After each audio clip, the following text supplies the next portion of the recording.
When I was 6 years old, we were living in Ohio, and I remember it was hot one summer. My dad took us all swimming. My brother and my mom were sitting on the beach, and I was kind of afraid of the water. But my dad, he would dive down under the water, and then he'd come up with a silver dollar in his hand. And I'd run out and grab the silver dollar, and then I'd bring it to my mom, who was sitting on the beach. And my dad would dive down under the water again. He'd say, "Jay, look what I found." And I'd grab the silver dollar and bring it back to my mom. And little did I know that my dad had a pocket full of silver dollars that my great-grandpa had just given him earlier that day. It was a fun memory.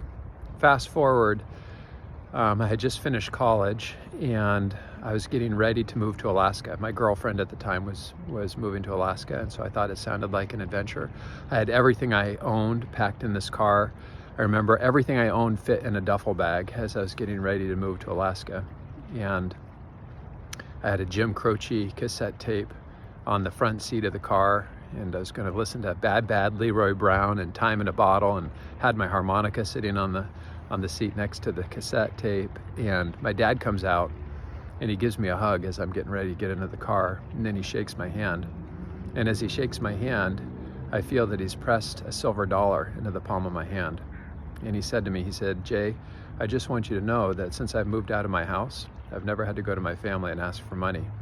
But," he said, "I wanted to give you this for when times get tight."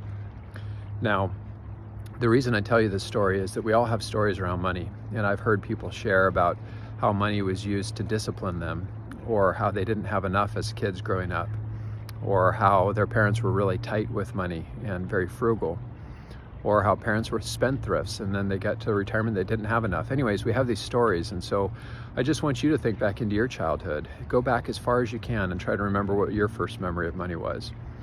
The reason that this is important is it's important to recognize that the stories around money impact how we treat it, how we invest it, what we do with it, how we give it, how we steward it.